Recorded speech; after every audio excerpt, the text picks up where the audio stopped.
Welcome to the Making Sense podcast. This is Sam Harris. Just a note to say that if you're hearing this, you are not currently on our subscriber feed and will only be hearing the first part of this conversation. In order to access full episodes of the Making Sense podcast, you'll need to subscribe at samharris.org. There you'll find our private RSS feed to add to your favorite podcatcher, along with other subscriber-only content. We don't run ads on the podcast, and therefore it's made possible entirely through the support of our subscribers. So if you enjoy what we're doing here, please consider becoming one.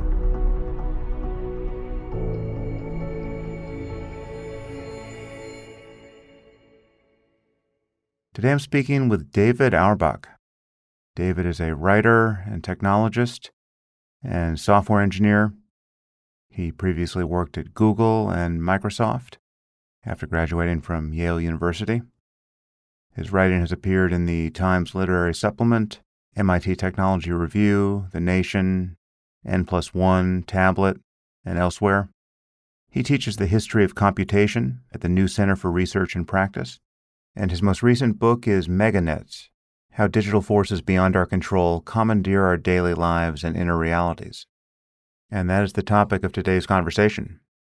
We talk about the growth and the problems of online networks, the trade-offs between liberty and cooperation, the apparent impossibility of getting rid of misinformation, bottom-up versus top-down influences, recent developments in AI, deep fakes, the instability of skepticism when faced with so much misinformation, the future of social media, the weaknesses of large language models, breaking up digital bubbles, online identity and privacy, and other topics.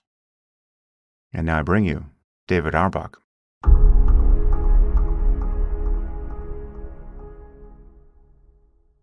I am here with David Auerbach. David, thanks for joining me. Thanks for having me, Sam. So you've written an all-too-timely book. That book is MEGANETS: How Digital Forces Beyond Our Control Commandeer Our Daily Lives and Inner Realities. And I devoured this book this week, and it really speaks to our current circumstance in a comprehensive way. So I want to track through the case you make for kind of diagnosing our problem and offering some possible solutions.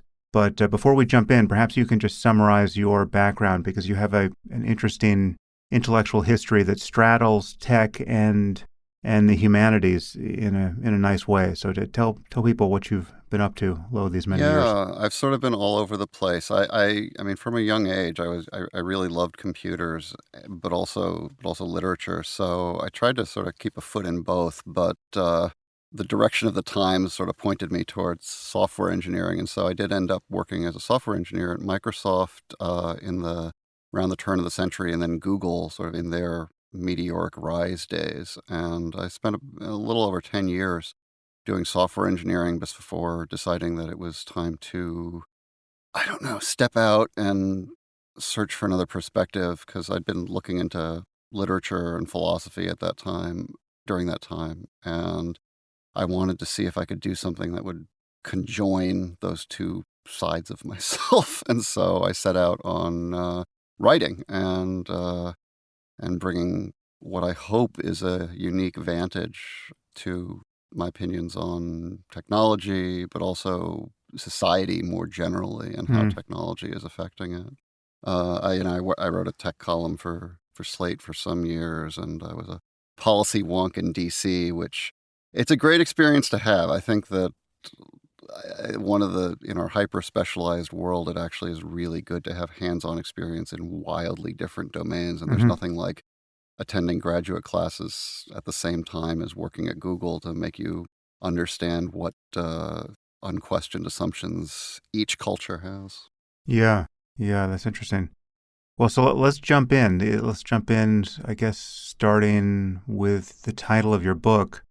What is a meganet, and how do they commandeer our lives on a daily basis? And actually, I'll add a third question to that, is why a new word? Because I think that every neologism needs a justification. Yeah.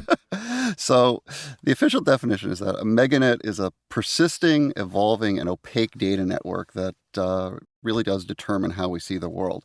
And it consists both of the algorithm and AI-driven servers that connect up online live, as well as the hundreds of millions of people that are always connected to it. Both components are needed because the computers act as conduits for these people for people and the algorithms to engage in sort of a feedback loop of accelerating content production, distribution.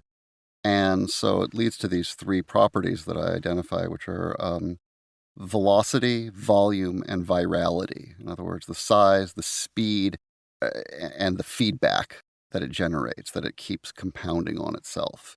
And what I say in the book, MEGANETS, is that these systems have gotten too fast and too big to be controlled in any sort of fine-grained way. That if we ask a CEO or a corporation to keep track of every bit of content that's published and squash out the stuff that we don't like for whatever definition of we don't like you want, that's a non-starter at this point. It's just too fast.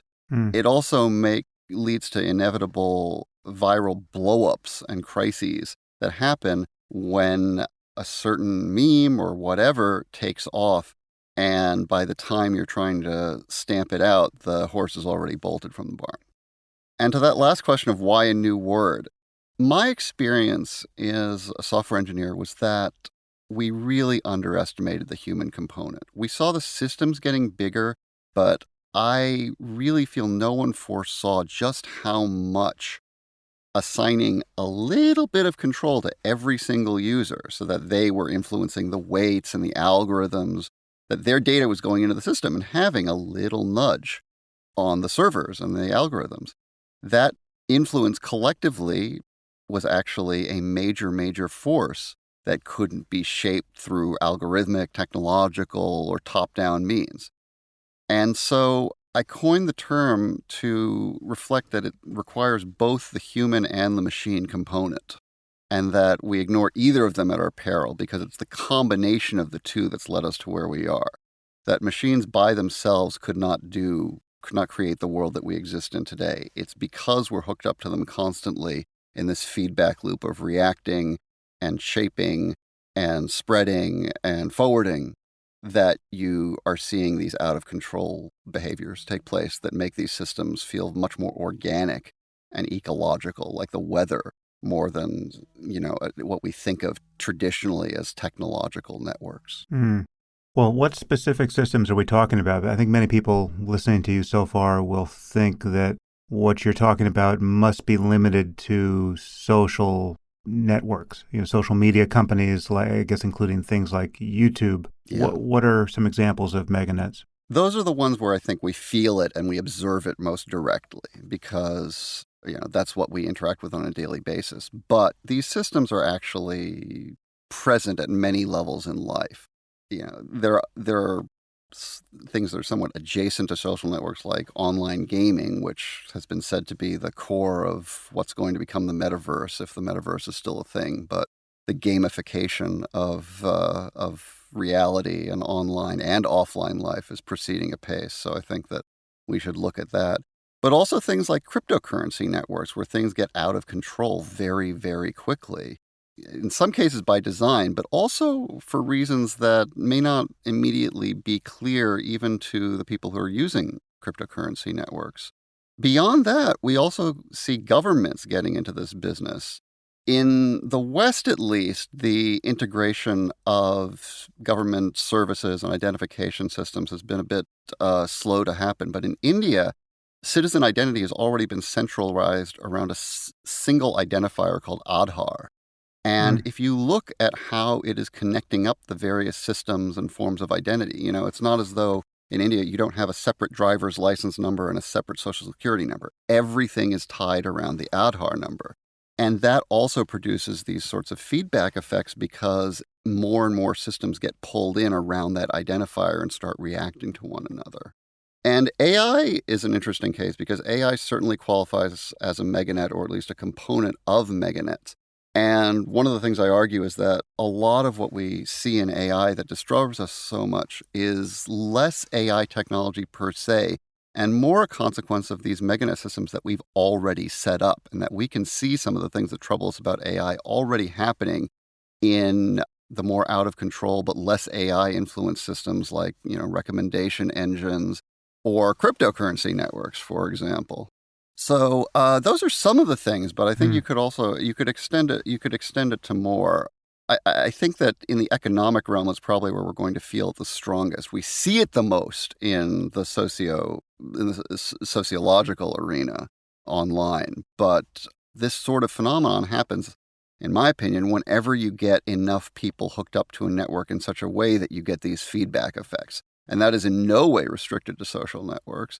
I mean, if you want an instance that combines them, look at the GameStop stock, or the stonk as it was called, where a bunch of Redditors managed to send GameStop soaring in the absence of any change of its fundamentals. And all the institutional investors and the SEC were very annoyed by this, but they couldn't find that it was actually illegal because there wasn't any actual collusion going on. What was happening is that it was blowing up like a meme.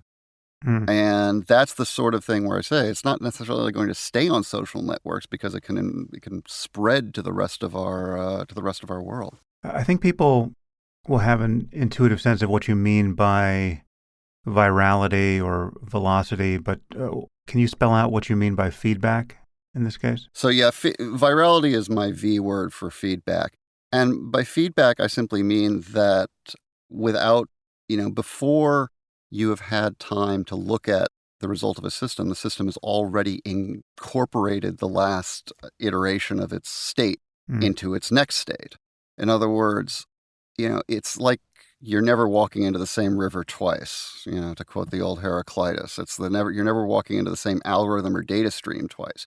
We tend to think of algorithms as fixed things that we can tweak or twist a gear on. But actually, our interactions constantly shape those algorithms and change their weights.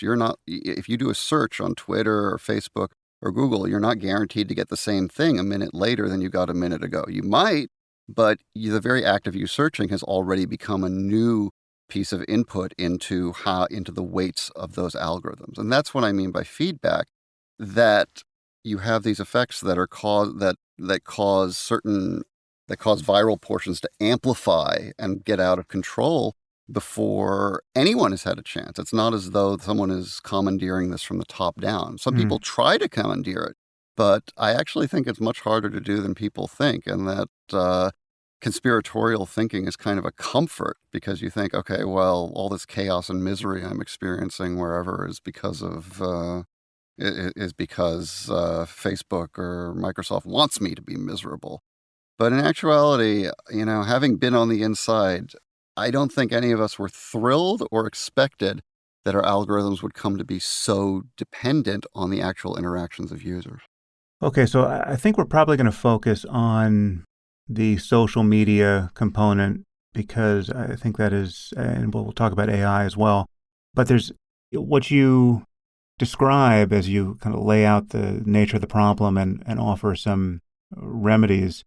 There's really a landscape of trade-offs, and many people are becoming more and more sensitive to some of these trade-offs, and they're, in some cases, picking one extreme more or less to the exclusion of every other consideration. So I think in the information and misinformation space, many of us now perceive that there's some trade-off between basic sanity and liberty, right? The freedom to just say anything at any scale, with any velocity, with any consequences, is in tension with our ability to know what's real in any given moment and to cooperate effectively and to maintain the normal, healthy bonds of an intact society, right? To have a workable politics. It seems to require that we deal with misinformation and disinformation in some way, and yet the so-called free speech absolutists tend to view any attempt to deal with the basic problem of a shattered epistemology as an Orwellian overreach and abridgment of our civil liberties. And what's interesting is many of the people who are most adamant that any attempt to deal with misinformation or disinformation is just code for an infringement of free speech, and in the U.S. context, an infringement of the First Amendment. Many of these same people have a very different view of the right to assembly, which is also enshrined in the First Amendment. So these are some of the same people. I won't name them here, but they will hear themselves referred to. Have been very focused on, in particular, like the dysfunction in a city like San Francisco, with all the homelessness and the mental illness being played out on the sidewalks, and the open air drug markets.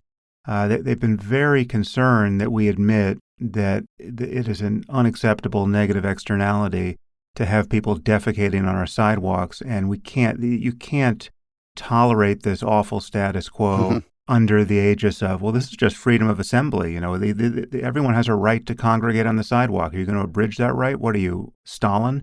But these same people will not address the quite similar concerns about a digital sewer that we're now all living in and having to swim through, and the digital anarchy that results when we can't have a conversation that converges on basic facts about anything, whether it's a pandemic or whether an election was run appropriately, etc. So, let's start with this trade-off or perceived trade-off between understanding our world and being able to speak to one another about consequential issues and the freedom to say anything at any scale.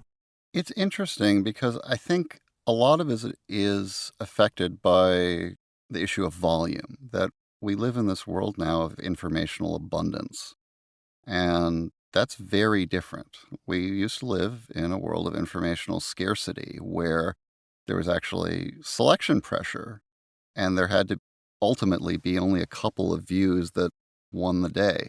I don't think that's really true anymore. I think that, and I think you see this, that those efforts to stamp out misinformation that some people have tremendous problems with, they aren't all that effective. That you see these factions persist no matter what you do to them, and people complain bitterly. But the weird thing is that they don't seem to have been stamped out all that much, except in extremely virulent and perhaps blatantly illegal cases. For all Facebook gets criticized for censoring stuff or not censoring stuff, I can find pretty vile stuff with very easily on it. So I think that what we're actually seeing right now is not even much in the way of censorship so much as just hiding it from view, and that the rapprochement in the tension you describe is going to come from people just pretending that stuff doesn't exist, that the bad stuff doesn't exist, which honestly is the traditional way we've always done it. That our problem seems to be less with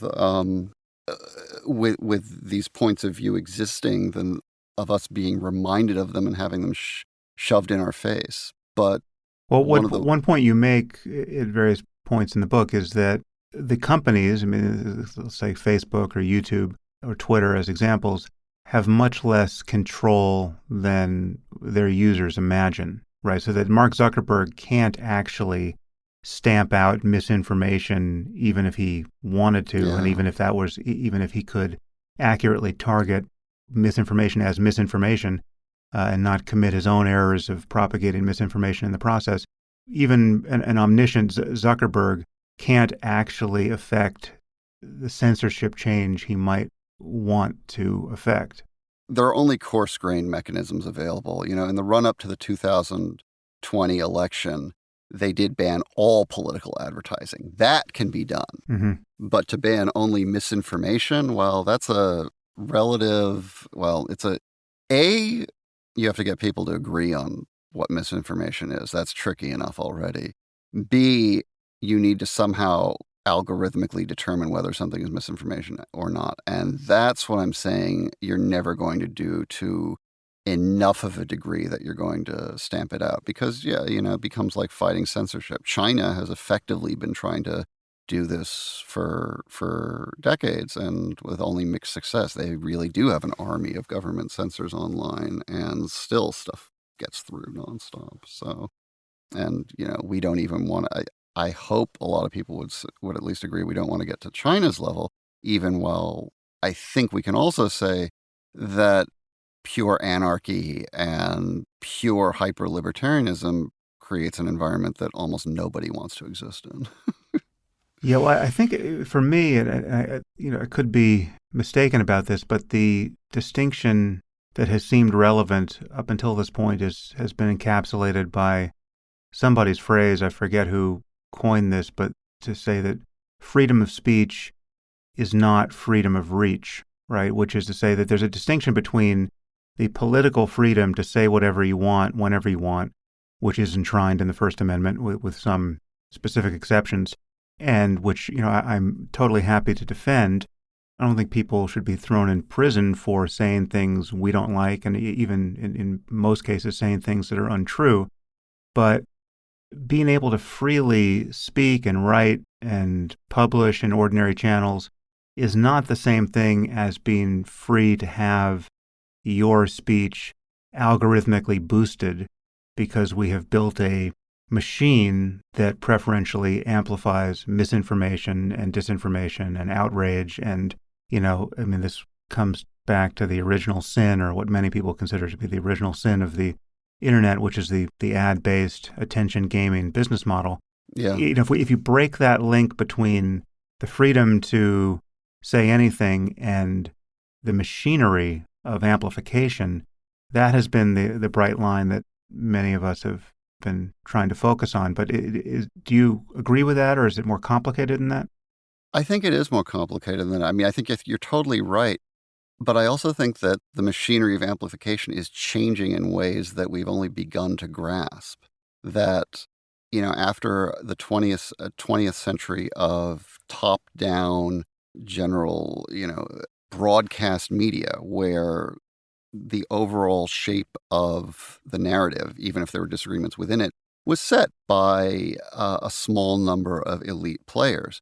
We're now seeing that that's no longer the case, and you can actually have a bottom-up generation of a narrative, because you've seen narratives that, while they may benefit one political party or another, are definitely not created by that political party because they carry certain liabilities with them. I don't know if I should name them or not, but I think you can know what I'm talking about here.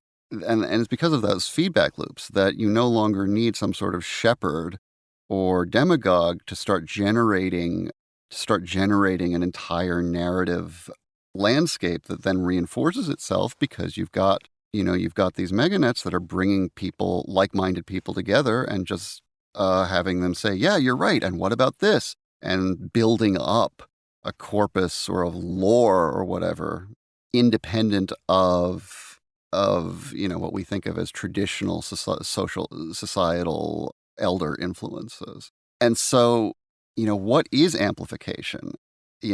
Having been associated, having had served my time in, I guess, vaguely traditional old media, new media elite circles, their power is dissipating. They definitely have less power than they used to.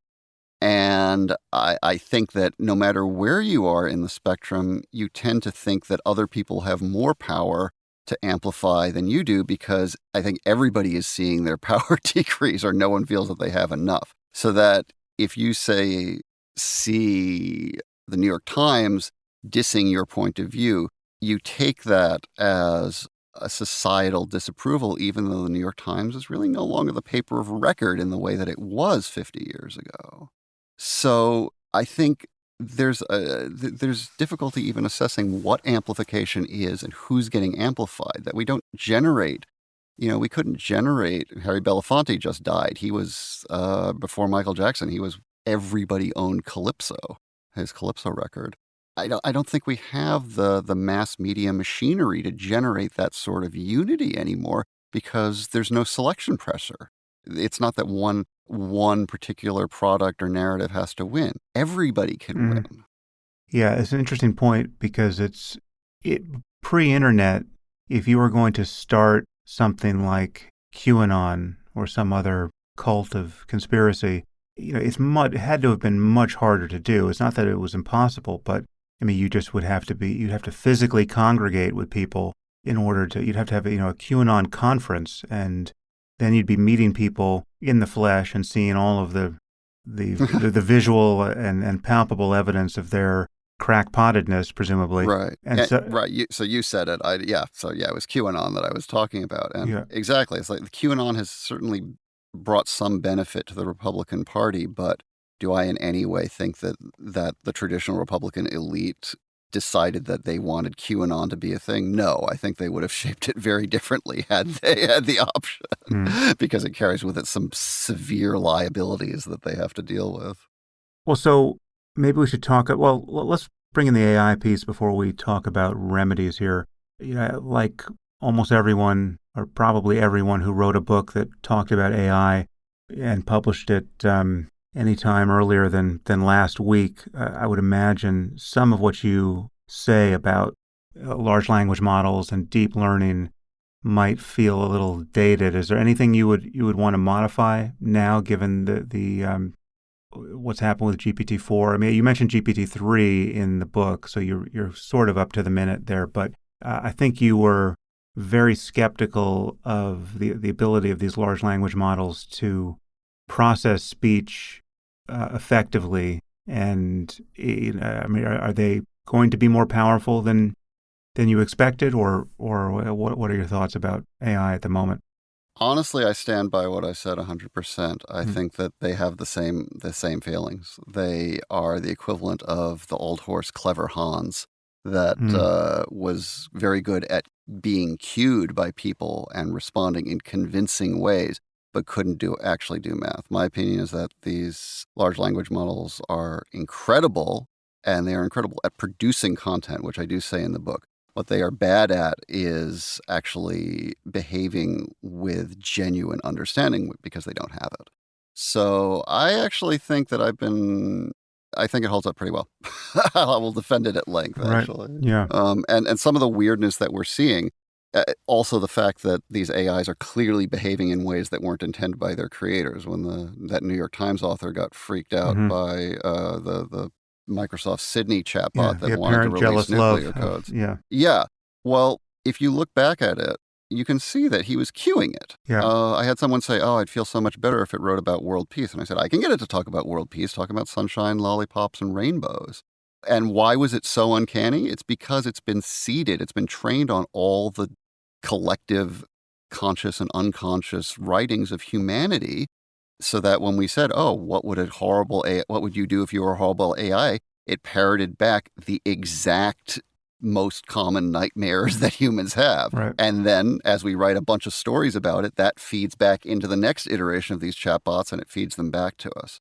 So no, I think that the LLMs are pretty much about where I expect them to be, and I do not see them getting past that to a point of achieving what could be called reasoning or true cognition anytime soon, even though they will be able to do other things that are very amazing and very world-changing. Well, do you think the net result of these language models will be pernicious or benign or beneficial in the near term? I mean, like, are you optimistic or pessimistic about the near term effects? I mean, let's leave AGI and singularities and other concerns aside. Just give me your sense of the next 6 to 12 months with respect to the kinds of problems we've been talking about with meganets. What will AI do to help or hurt this situation?